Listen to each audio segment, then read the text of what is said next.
Everybody doesn't like shit you do. It's cruel. A man's kindness brings blessings. His cruelty will be his downfall. People got happy when Saddam Hussein fell. They went in the town square there in Baghdad where he had a statue erected of himself because all you bitches are all grandiose thinking. Full of yourselves. I'm God. You're self-appointed God. I think the God doesn't think that's cute.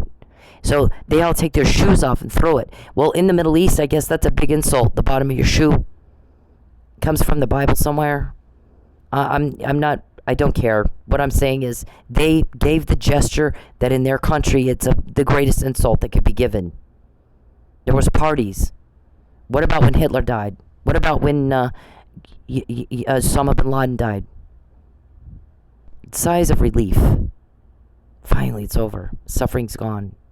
The threat's gone. We can breathe easy.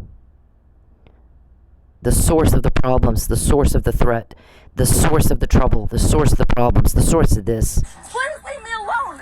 Please stop following me. You won't call the cops. Stop. The torment, it's over, it's gone. When you're gone, it's gone with you. So, for 12 years, we have no problem at all getting information. You're getting ratted out. You got leaks. We don't have that. We don't have that problem. You know why? Because we're nice. We're nice people. We're trying to end the suffering. We're trying to relieve it. We're trying to put a stop to it. We care about what the victims feel and what they need and what they think. No one gives a shit what you think, and you never shut up. You're like this guy. I don't. Stop stalking me. Please, I can't live here anymore because you stalked me. That's why I moved. Just talk. Leave me alone. I will. You talk to me for 2 minutes. No, and I'll leave you alone. 0 minutes. I don't want to ever talk to you. What I don't ever happens? want to hear your voice, you. Please, what God happens? bless you. But So my choice is, Mr. Perry and TPD, or whoever else thinks that I'm going to get up every day and change my mind, and why everybody thinks that, I don't know. Maybe he made her life hell enough now where she'll finally give in and you know, be his bitch. Wow. Okay, I'm going to say this again, Mr. Perry. No. I'll live under a bridge first. No. You want to get everybody all riled up and pissed off at you and going at you again like you did when I lost my house? You be my guest. Expect to be caught. Expect to be told on. Expect to do more. Expect us to get more to build our case, and you're gone forever. And it's a long-term result. Discomfort temporarily to achieve a long-term result of peace. And you're not around anymore to cause a problem. You're not around anymore to make a threat. You're not around anymore to cause stress and anxiety. You're not around anymore to cause loss and tragedy. You're not around anymore to threaten and harass. And you never shut up is unbelievable. You and Neil are the same. You two are something. And we're all going, oh my God, please shut up. Just shut up. No one asked you. You are not asked. Shut up. Both of you, you're both like that. please leave me alone. Please leave me alone. Please stop following me. You won't call the cops. Stop. I don't. Stop stalking me. Please, I can't live here anymore because you stalked me. That's why I moved. Just talk. Leave me alone. I will. You talk to me for 2 minutes. No. Do you hear him? That's how you sound. We're all sick and tired of hearing it. We're all tired of hearing it. You matter to you and no one else. Your crime need for a cover-up matters to you and no one else. Right? I already explained what happened to the money for locals. And really, when it comes right down to it, no one cares. That so far is a rumor we've not confirmed. I'm sure they're happy to shed light on it. They can tell us what happened. That's their prerogative, right? They can explain it if they feel like it. Maybe they don't feel like they owe anybody an explanation. What I'm telling you is, you're caught. You're causing problems and drama. You're causing loss and suffering. You're causing tragedy. And normal people do not like that at all. All you have to do is watch the news. And if you're too fucked hard that you can't watch the news and see people don't like you when one person causes suffering to another, and so maybe they're telling on you and telling on you and telling on you and telling on you, you don't have a real love life. You're just a wannabe Peeping Tom. Never the wanted one. That is the best you can do. Because if you want to go out with me and you want to get my cooperation even, forget the romance. You want to get my cooperation, you better fucking not fuck with me, first of all. Don't threaten me. Don't harass me. Don't invade my privacy. Don't bother me. Don't cause problems for me. You better wine and dine me, and then I'll decide if I like you. You don't steal everything I have and think I'll get so desperate then I'll want you. I should slap the fuck out of you that you would even think such a thing. It's an expression, Matt. It's not meant literally. Maybe that would make you think right, though. Maybe if we jiggle your brain around a little, you'll start thinking like a normal person instead of some sort of fucktard, stupid little weirdo. You're a sex weirdo, aren't you? It's crime causation, Matt, not lewd and lascivious. Why would anyone fucking do that to another person? And that includes you, Matt. Actually, those questions have been asked about you as well. Why would he go into court and allow fraud upon fraud after fraud to be perpetrated against Cynthia? What's his problem? I like chivalrous men who save women and children from suffering, not impose it and cause it. And if you read the Word of God, Mr. Powell, I'm all Christian. I love Jesus. No, you don't. You don't know Jesus. What's he talk about? Don't oppress widows and orphans. Don't hurt women and children. Don't oppress the poor. When you do it to the least of these, you've done it unto me. Those are acts of negligence he's talking about, Matt. Super Christian Matt. You're a fucking fraud, all of you. You know, I can handle a lot of things. Church fraud is not one of them. Because I know how God thinks and he cares about those who are in need. He cares for the suffering. He cares for those you make suffer. He expects us to relieve that suffering, not cause it. I'm in jail, he said. Matt, can you read? Do you know how to read the law? I don't think you know how to read the law. Do you know how to read the Bible? Aren't you a Christian? Don't you guys all go to Southcrest Baptist Church? Aren't you guys all church deacons and shit? Bible thumpers? You know, everybody knows that I have a strong faith in God. But you know, when I went to my strip club, I didn't once talk about the Bible, Matt. What I tried to do is if I walked by and I heard a girl stressing out about a bill, if I had it, I gave the money to her and didn't ask for it back. One of my friends needed a tooth job. I gave him the money because I had it that day. And I never asked for it back. I didn't expect it back.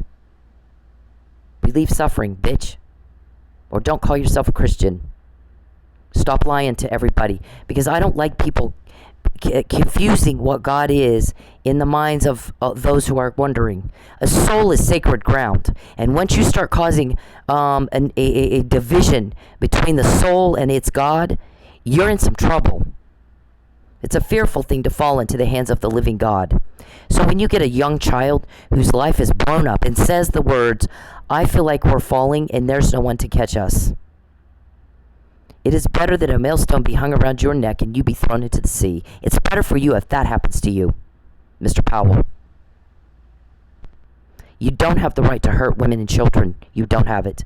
And anybody that would help you, God help your ass. At the end of the day, it's really between you and God. It's not between me and you. It's between you and God. Mother Teresa wrote that poem. Read it. At the end of the day, that's what it's about. It's not about a conflict between me and anybody else. It's a conflict between you are struggling with something with God. And he's trying to get your attention and you're not listening. What he said is, if you do this to the least of these, you've done it to me. Get away from me. I don't know you. Depart from me. I've given you over to the weird, the reprobate mind of you insist on having. Your sick little twisted mind. You chose that. I didn't give you that when you were born. I didn't create that kind of mind in you. You chose it. You deal with it. You live with it. Get out of my face. You didn't feed me when I was hungry. You didn't clothe me when I had no clothing. You didn't come see me when I was sick. Not only did you not do that, Mr. Powell and Mr. Perry and Mr. Robertson, all you bitches, you caused it. How much worse is it for you? Now, I'm not your God and I'm not your judge. All I'm going to tell you is don't expect me to help you do that. Write it on the whiteboard, TPD. See, she's not going to help anybody put someone through this. Oh, 0 minutes. I don't want to ever talk to you again. I don't ever want to hear your voice. I'm not going to help anybody act like that. I'm not going to help anybody do that. I'm not going to help anybody hurt another person. I'm not doing it. I'll sleep under a bridge. Because for me, it's a temporary discomfort to achieve a long-term benefit. And these men and that shit are gone. And the shit they do is gone with them. And it's over. And we're free. We're safe. We can tell people, you're safe now. You're safe. We slay the dragon. And you're safe. You know what I slay the dragon with? The word of God. It is my sword. And when I'm in a strip club working with strippers and drug addicts and prostitutes, I never once said anything about the Bible. I'm saying it to you. Because to me, those people were more Christian than you'll ever be. They were more my kind of people, just real. They'll take the shirt off their back to help you if they can. Some of them will rob you blind. But you know what? Sometimes I'd watch those girls rob each other blind and then come back and give it back. I'm sorry I took it. I was having a bad day. I did some drugs and I, wasn't thinking right. But here I know I stole your money. Here, I'm going to give it back to you. In a strip club. You know what, Mr. Powell? When I sat in your jail in Lubbock, I can't tell you how many... You always hear this thing that everybody in jail has found Jesus and is not guilty. And that is absolutely not true. I saw those young girls over and over in tears sit there and tell me I made a mistake and I ruined my life. But I made the decision, and I'm a grown-ass woman, and I'm going to have to just deal with it. I plowed into those 15 people when I was drunk. And I'm going to have to live with what I've done. I did it. I chose that for me. And and when I did it, I chose the consequences. And here's you little pussies walking around blaming everybody but yourselves for your problems that you're causing. And everybody's got to cover up for you. And you expect people to lie for you. And you're entitled. And you're going to force me into a lie. And I've said no. And Mr. Perry's already written up his bullshit letter of apology that he thinks I'm going to read. And it's not going to happen. It's not going to happen. You want to arrange another false arrest to intimidate me into it. So you think, oh, now you're in jail and you need to make a deal and I've already written this letter for you, sign it. Nope. You thought wrong if you thought I was going to do that. You don't know me at all. Write it on the whiteboard, TPD. She's not going to do it. Why would I? Long-term benefit, short-term discomfort. Because I know how this is going to end. Remember, I'm the one doing what you've not seen anybody else do before, Muffin Man. You need to wake up. It's like we're just talking over your heads. But Mr. Powell, I respect every woman in that jail that I spent 2 months with a hell of a lot more than I will ever respect you. You are a pathetic coward. I'm sorry for you. That's your choice. I don't know what to say.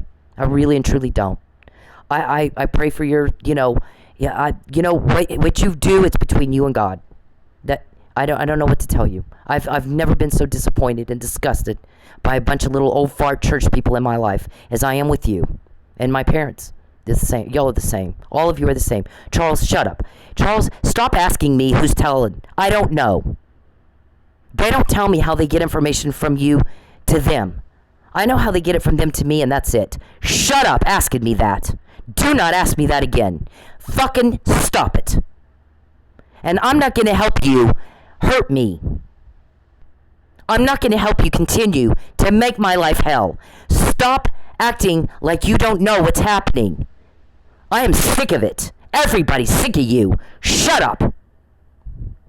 I'm not going to help you do this to me. Please, God bless you, but please leave me alone. And starve me. And try to kill me. And try to false arrest me. Why would I do that? You little fucktard. Get a grip on reality. Do not ask me that again. We're tired of this. Everybody's sick of you. We can get information. You can't. Nobody owes you anything. Stop. Stop it. You need to control yourself. Stop it. Leave me alone. We're all tired of this. Please leave me alone.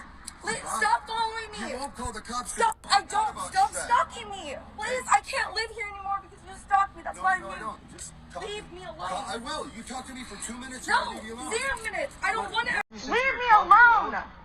Please. Just talk to me for 2 minutes. First, let me say that I'm happy that the lady in this video is okay. Second, let me break down what rape culture is. Rape culture is the fact that that man felt that he was entitled to some of this woman's time just because he said, let me talk to you for 2 minutes. Doesn't matter if it's 2 minutes, 5 minutes, 20 minutes. If she said no, no means no. Rape culture is the comments that she has on her video about how she should have just spoke to him or dressed differently. Rape culture is me taking the heat for calling out other men for their terrible behavior. Rape culture is trying to explain stuff as, oh, it's just locker room talk. No, it's not locker room talk. You should talk the same way wherever you are. We all know that rape is not about sex, it's about power. So for you to force yourself on somebody, even if you're just talking to them, is disgusting.